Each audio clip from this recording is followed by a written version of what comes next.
Here's another one. G.Bush, John Kosko, Browns preview show on the Barbershop Network. And I'm going to tell you what, man, this was, this one was hot garbage, man. You know, I'm going to be honest with you.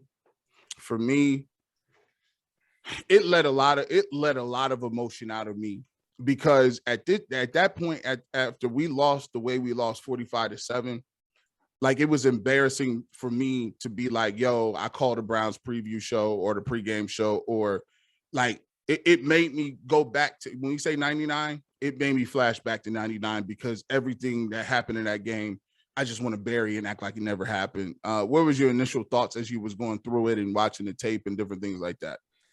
Yeah, I mean, essentially that. Like they came out strong, obviously with the first drive, scored a touchdown. And it kind of felt like even the first quarter was like business as usual. The defense, wasn't on their A game. And, you're thinking, all right, they're going to make some adjustments and lock it down like we've seen many times from them this year, but that never happened. And then the offense kind of fell off the rails with Baker's interception. And it felt like when Baker threw that interception, like the first drive looked really good for him. And then everything after that, like he didn't know what he was doing out there. And it was, arguably his worst game of his career. Worse than the Pittsburgh game you talk about? Grade wise, it was not as bad. So we're talking about a difference of 32 versus 33. So like negligible, right? So I got you. So you can, the difference of those, and like just like in that game, he threw a pick six early, and that should have been almost a pick six in this game. They ran it down to the 5 or whatever. Essentially, same type of, if we want to talk about PFF grades and how we grade individual plays, the worst a quarterback can get on a play is a -2. He got -2 on that throw. Because he completely misread the coverage, and it could have been intercepted by 2 players, and it was a potential for a pick six if it wasn't, the guy wasn't run down. Same thing with the one in the Pittsburgh game where he threw that to Minkah Fitzpatrick, just completely misread the coverage and boom, pick six. It felt like to me that this was an emotional letdown game after the high that they were on after all the drama that happened leading up into the Bengals game. So for me, it's almost, you have to throw this game out in terms of evaluation, what they can, you have to learn from things, right? They're going to turn on the tape and find things that they need to improve upon. But from just an overarching type evaluation of like, is Baker the guy, or, is this defense legit, or all that stuff, I almost have to, Matt, just throw it out the window because it was so bad that it's an outlier game. Like they hadn't played this bad at all this year. Even the Arizona game where they lost 37-14 with a fluke Hail Mary, and it's similar type of score or whatever. It was nowhere near as bad as this game. From an overall grade standpoint, this is by far the worst in the Kevin Stefanski era for this team. And there's not really much for me to go off of. Pretty much everybody played bad except for Myles Garrett, Joel Bitonio. And there's a few other bright spots in there as well, but most of it was bad. Is there something to be said for your thoughts on after the game goes off? And, Myles Garrett said, look, we just didn't really do anything to stop him while we had an opportunity. A lot of people have been saying that, a lot of fans, maybe media guys, analysts. I haven't been a fan of Joe Woods and some of the things he does, but when Myles Garrett says that, is that something that's just because of frustration from that game, or is that something like that's been building up over a long period of time? I think it's just a frustration from that game. Whenever you lose, you're going to be frustrated because it's not as if the team is going through like a 2019 year where they're, at this point in the season, like 2-6 or something like that, where everything is just kind of falling off the rails and the season's essentially over. Like the season's far from over with this team. They're 5-5. They did just get whipped. So there's a frustration that's built up with it. I don't think it's an ongoing thing for Myles in terms of like we didn't adjust or whatever, right? Because like I'd say in other games that they have adjusted, and maybe they tried making some adjustments in this game and they didn't work, but it didn't seem like they adjusted. So, and the Patriots definitely did. They definitely made adjustments, and we've seen that. Like last week against the Bengals, they made adjustments after those first 2 drives where the defense didn't look great. They adjusted and locked it down. So, I think one of the things for me that's most disheartening, and this just gets to the core of it, is when you got your head coach and he's running your offense and it doesn't look good. And you got your quarterback and then he doesn't look good. And there's a direct comparison, a readily available comparison, right? Hey, there's Kevin Stefanski. The guy who was up for the position besides Kevin Stefanski was Josh McDaniels. Josh McDaniels came out there and ran circles around Kevin Stefanski, and it was evident. And you can look at it and be like, okay, well, he ran circles around him with a rookie quarterback. And so what it does, it magnifies things because you have a direct correlation. Like usually sometimes it's apples to apples, oranges to oranges, but it hurts when you're sitting there thinking, my guy he's a first overall pick. That's my dude. He's been here 4 years. This guy, Mac Jones, I get it. He's a nice rookie. But every single time we going against Herbert, we going against Mac Jones, we going against these young dudes, we're not outperforming them. And at a point, you just be like, which one is it? We need to figure it out because, we coming out with the tight ends and we heard this offense isn't made for tight ends. And now you got Jarvis Landry saying, if you haven't breaking news, he doesn't know why he's getting the ball. We talk about this ad nauseum here. How wise is it to not target receivers? And who's in control of that? We just want to know. We want to know. I mean, ultimately, it's the quarterback that's in charge of getting the ball to the playmakers, right? But hey, Mac Jones is a stud. Like I loved Mac Jones coming out of college. There's not many people that did. But one of the things that he did last year in college was put up the single highest graded season PFF's ever seen from a quarterback. And we've gone back and done Andrew Luck, Russell Wilson. We've done all sorts of quarterbacks back to 2006 in college, and he beats them all. And you're talking about stud type guys like Joe Burrow. Baker Mayfield was a stud in college. Kyler Murray, stud in college. He beat them all. And one of the things he does really well, he's incredibly accurate, which we saw, and he's a really good decision maker and get rid of the ball quickly. And one of the things he did in this game was do that. He did all of that basically in this game. He showcased all of that. And I think, yes, as your number one overall pick, you want him to be able to go toe to toe with these guys. He went toe to toe with Justin Herbert and lost, right? He went and then beat Joe Burrow, but he's lost to Kyler Murray and he got boat raced by Kyler Murray and got boat raced by Mac Jones. 5-5, we know what the statistics are. I mean, you have 7 games left, and you look at those games. I mean, these are not gimmies. You still got the Bengals once, you still got the Steelers, you still got the Ravens twice, you got the Las Vegas Raiders, you got the Packers, and you got the Lions. So it's like those games are not gimmies. Like there's 3 or 4 games in there where I could pick, like, even if you play very well, you could still lose that game. And I think one of the things is the gut punch of it's no longer an expectation that the Cleveland Browns it's a foregone conclusion that they'll make the playoffs. It's just, that is definitely not. It's you're just the only 2 games that I see probably a sure wins are the Lions and the Raiders. I think the Raiders are kind of falling off the rails with all their stuff that they've gone through. They're going to be a tough opponent, but I think that they should win that game now, especially at home, and with everything that's surrounding that team. I just don't see how they are kind of falling off the rails there. Browns quite haven't done that yet. With Raiders, we've seen past couple of weeks that there's a lot of warts on that team. You got back-to-back games against the Ravens. At least there's a bye. You play them, and then you have at their place, and then you have a bye, and then you play them. That second game is a winnable game because of how the Ravens go into that game. They have to go on the road to Pittsburgh and then on the road to the Browns while the Browns have a bye in between. That's a huge advantage for the Browns there, at least. Packers, not going to win that game. Just flat out not going to win that game. It's not happening unless Aaron Rodgers gets COVID again or something like that and is not playing or he's out for the season for some injury or whatever. That's the only way you're winning that game is if Aaron Rodgers is not playing. Or if the Browns go off on this massive hot streak like they did in the last year and are playing at an extremely high level. That's the only way. Pittsburgh, they're not a good team. You can win that game. And so you're talking about 1, 2, 3 more games that you can say they can win. And then you've got 4, sorry, and then you got the Bengals at home, probably to fight for your playoff lives, which would get you to 10-7 if you can win that one. That's the path that you can see for them to get in.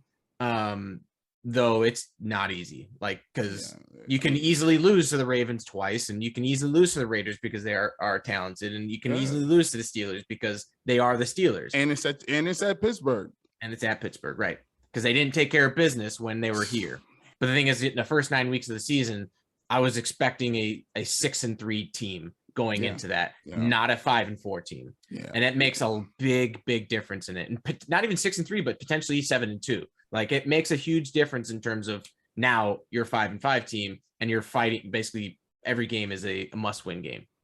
Well, there's not pretty much anything to talk about with this game. They got pounded. We're going to look forward to the Lions. But coming up after we get to this first break, I want to ask you about a contingency plan. Obviously, the Browns and a lot of people in the media and fans are speculating on the future of Baker Mayfield. We'll see how you feel about a contingency plan or what they do going into next year, and we'll talk about that when we get back. It's G.Bush, it's John Kosko on the Browns Preview Show on the Barbershop Network. Around the AFC North is brought to you by Manscaped. Who is the best in men's below-the-waist grooming? Champions of the world, Manscaped offers precision-engineered tools for your family and your jewels. Manscaped just launched their 4th-generation trimmer, the Lawn Mower 4. And I'm going to tell you what, this is freaking awesome, guys. Listen, this thing is sleek. This thing is cool. It runs very efficiently. And best of all, it does not cut you where you're most sensitive at. Don't get yourself twisted. This is the barbershop. I would not tell you about something that don't clean you up right. You're going to get the Lawnmower 4. You heard that right, the 4. And you can join over 2 million people worldwide who trust Manscaped with the exclusive offers for you today. 20% off and free worldwide shipping with the code BARBERSHOP at manscaped.com. Imagine shaving with a sleek, well-designed, and optimized trimmer that makes shaving time your favorite time in the bathroom. Manscaped engineered the ultimate groin and body trimmer by focusing on intelligent functionality and an incredibly comfortable grooming experience. Their 4th-generation trimmer features a cutting-edge ceramic blade to reduce grooming accidents thanks to their advanced skin-safe technology. It even allows you to customize your trim through additional guard lengths. Man, if you've been shaving with the same nut trimmer on your face, you've been doing it wrong. Don't do that, man. Don't do that. You could do it with your face, but if you don't want to mix and match there, so I'll tell you what, get yourself a new one. I will tell you what, one of the things we talk about all the time is with these kind of trimmers and stuff is the cut. I thought, you're kind of apprehensive because I've cut myself before and it hurts whether it's on your face, but it really hurts down there. Also, they do a really good job of coming out with other different products. Right now, this is the crop preserver. If you use deodorant under your arms, why not use deodorant down there? This is clean, it feels effective, and it gives off no residue. That's what we're looking for when you're a big guy as well. And they have a handy dandy spray, which will really help you out as well. This is the Crop Reviver. Keeps you down there, keeps everything smooth and ready to go. And trust me, the significant other will like it. So get 20% off and free shipping with the code BARBERSHOP at manscaped.com. The 20% off with free shipping at Manscaped, and use the code word BARBERSHOP. Unlock your confidence and always use the right tools for the job with Manscaped. Work, G.Bush, John Kosko. We done put a lot of stuff to bed, but we have not talked about this week in the Detroit Lions. Weird game. They tied last week, man. How crazy is that? I hate ties. It just muddies things. Now you're going to have to watch all the games that say in the hunt because the Steelers tied. It's not like the Browns could come out here and feel sorry for themselves and come out here and think you're just going to run over whoever it is, Jared Goff or Blau or whatever the case may be. I'm not chalking no more wins up for the Browns the rest of the season. I should pick against y'all every single game. I should. Legitimately, I could literally rightfully pick against y'all except for this game. Right. You have to take this team seriously, and you can't look ahead to the Ravens, which is, next. Because the Lions have played, multiple opponents, pretty tough. I think, you look at the Ravens, they almost and should have beaten them. Yep. They handled they gave the Bears a tough game. The Minnesota Vikings, they lost on the last second field goal.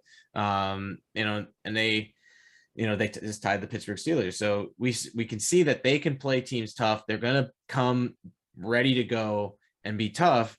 That being said, they aren't a very good football team. They are the third lowest graded team in the NFL. In our power rankings, we have them dead last. When you look at the Jared Goff versus Baker Mayfield comparison, I think people put them in the same basket, right? They put them in, they have to be in a system, has to be some play action. There's some training wheels. There's some guardrails, so to speak. They got to do some specific things to be successful. What is the comparison between Baker Mayfield and Jared Goff, and who do you see as, I guess, the better overall prospect if you had to draft those over again? Because both of them are number one. And if you're going to redraft these guys, you take Baker over Jared Goff. I think with Goff, we've seen in a bad situation, like he's dreadful. Rookie year, he was really bad. He had a grade of 42.9. And this year, where it's a bad situation, his grade is a 59.5. So, and that's overall for the season. And we saw from Baker, where as a rookie, he came out and with like Hugh Jackson, the whole debacle there, and then he played really well as a rookie. He was one of the highest graded rookie quarterbacks we've ever seen. And we know that team wasn't super talented. Like that wasn't a team that should have been much of a contender, but they were because of Baker Mayfield. You look at also the next year in 2019, Baker's grade was not great, but it wasn't nearly as bad as what Jared Goff has shown when the situation is bad for them. And the grade there for Baker was 72 or something like that. So it wasn't great, but it wasn't bad. It wasn't dreadful like what we've seen from Jared Goff. So Baker at least has an aspect about him to be able to carry a team a little bit, but Jared Goff needs like everything around him to be perfect. We saw that in LA when Sean McVay and his system was able to elevate, Jared Goff's game. And it only could do that for so long because of the limitations that Goff has from a mental processing standpoint. And so you think of from a mental processing standpoint, I think Baker is a tick up from what Goff shows. Nick Chubb erases a lot of people's blemishes. He's like makeup and foundation on a girl. Like Nick Chubb can do some things in the run game, and Kareem Hunt can do some things in the running game where, you talked about it before in terms of these guys make guys miss like more than any other backs in the league. So the carries that somebody else would get, they get tackled after 2 yards. He's getting those extra 2 or 3. And now we have manageable 2nd and 5, right? 3rd and 2s, right?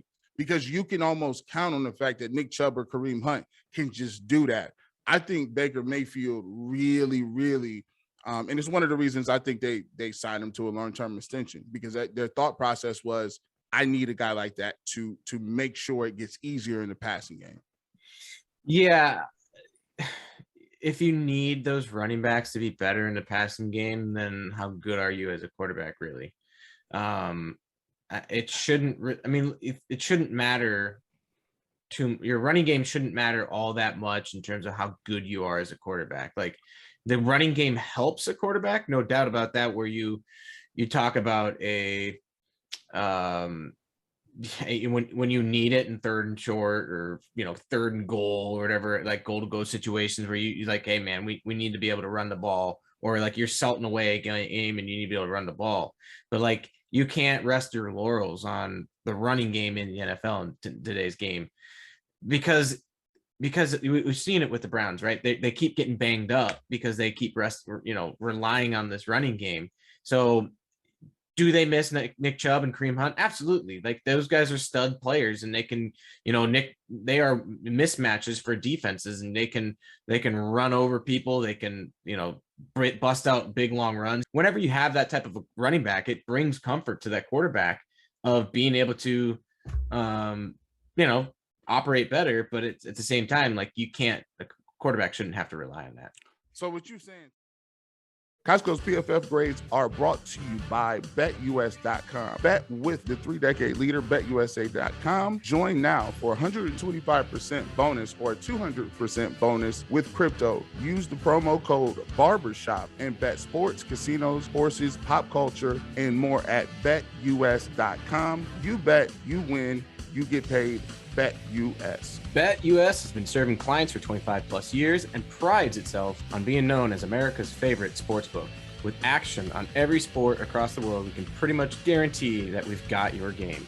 BetUS offers the industry's biggest retail bonus to keep our players betting longer. The BetUS loyalty program is legendary. We keep our players up to date with articles, players, teams, stats, and trends, giving you the right tools to make the best wagering decisions. Make sure you guys check out BetUS.com and use the promo code BARBERSHOP. BetUS.com. Today, let's get to the X factors and our final predictions for this. You know, it comes down to, and I'm gonna just take this one. I ain't putting it on nobody else. I mean, it's Baker Mayfield. Like you said it last week, I'll say it this week. Like, I mean, you had 73 yards, man. I get that you playing hurt. I get that. But, you know, at some point in time, you got to realize what's at stake here. Like, you know, you get an opportunity to show what you do. Like, right? Baker plays with one of those chips on his shoulder, right? I haven't seen it. Maybe the fact that he's hurt and I didn't see it last week, but you said it. A lot of people didn't play well last week. But this is a game in those circumstances. If you want to talk about the wheels falling off, you go ahead and lose to the Lions. Go ahead. Because I mean, in this, you have to avoid this at all costs, because then it becomes that same old cliche, same old Browns. And I can't deal with that. I can't deal with that, man. So Baker, come out, do something. This is a team you're supposed to beat. Have a day on somebody. Throw for 400, man. Hey, Stefanski, let it. I mean, you might want to, if you want us to call the dogs off, let him throw the ball 50 times. If you either show us that he's good or you show us, listen, he got his limitations. See, this is why I don't throw it 50 times. Who's your X factor on offense? X factor on offense. I'm going to go with David Njoku. I think he's a guy that had probably his worst game of his career in this one as well. Just really bad from him in this one. And he hadn't been bad at all in this season. He was grading as one of the top tight ends in the NFL. And so I think we need to see a bounce back game from him. And I think we will. And I think, you know, he can stretch that middle of the field, and Baker's got to be able to work that middle of the field and to win games. And so I think David Njoku he's been improving as a run blocker outside of this last game. And he's been really reliable as a receiver outside of this last game. And so I think for him, he needs to have a bounce back game. My X factor on defense, I'm gonna go with Walker. I'm gonna go with Walker. And the reason I'm gonna go with you is, you know, you did a lot. You did some talking. You said, man, listen, you know, Coach Woods is gonna pretty much say that I got to do a better job, but it's on us. We got to get it done. You know, no more talking about the situation. We just got to go out and do it. I mean, man, I get it. That sounds nice, but we need to see something, man. Like, y'all got to play with some sort of emotion. You know what the crazy part about this is, man? I was watching the San Francisco 49ers play. Did you see how aggressive they were? If you haven't caught that game, I mean, the 49ers front, their backers, I mean, they played with emotion. I mean, it was regular tackles on running backs where guys were laying it on these boys. Like, you could feel the aggressiveness coming off the screen. And it just seems like there's people that do that rah-rah stuff. But I need, once again, the Browns, unless y'all going to play nasty on defense, unless you're going to do that, I ain't trying to hear it. I need you to step up your level of intensity, because everybody's walking around like, oh, we great, but I don't see it, man. Who you got on X Factor defense? Yeah, X Factor, I'm going to have to go with a coverage guy, because you're going to have to be able to stop the pass or whatever, which they weren't able to do in this past game. You have to be able to stop the run as well. They didn't do that as well. But I'm gonna go with this guy because I've gone with him a couple times now, and he just hasn't stepped up yet. And it's Ronnie Harrison. He's not played at the type of level that we saw from him last year, and Browns need him to step up and play at that level for this defense to kind of start clicking. The last game, he was a 60.0. He's got a 57.9 grade on the season. Whereas last year he was a 76.6. So he's kind of showing that was a fluke year and that's not who he is, because his first 2 seasons of his career were 61 and a 60. And now he's at a 57 grade or whatever. So he's got to step it back up. He's got to play a lot better. Part of his downgrades are he has a lot of bad penalties, but he needs to just play better. He's now given up 7 touchdowns so far in this season, and it's just obviously way too many touchdowns to give up. I think they should move him to outside linebacker. I just don't think he has coverage skills. I just don't. No, he's not a great cover guy. I agree with that. Yeah. So let's give out let's get to the predictions here. I'll go with y'all this time. I'm not confident in it. I'm still mad from the 45. Y'all got hung on y'all 7.73 yards, looking just nasty. I'm gonna go with I'll go with the Browns, but I'm not saying y'all putting up crazy points. Y'all gonna get about 20 points. I got you winning 20-10 over the Lions, and that's being nice. And the Browns are gonna win this game. They're favored by 10, so you put them right on that spread. I feel like this is going to be like a big game for the Browns. I don't see them having a crappy game. I think they're going to come out there firing on all cylinders and kind of win this game pretty big. And it's going to be in the realm of like 38-14 type stuff. I guess, I know that the stink of last game is really still on everything, and that's kind of clouding everything. But again, like what I said, I tossed that game out because it was so bad. And what we've seen from the Browns the rest of the season is not that bad of football. And what we've seen from the Detroit Lions mostly is bad football. So I do not want to come out here. Please get this win. I do not want to come out here next week and start just talking about how the season is over. And me and Kosko going to be on here talking about draft prospects and linebackers from Chattanooga State. Nah, we ain't doing that. Just get the win, man. Just get the win.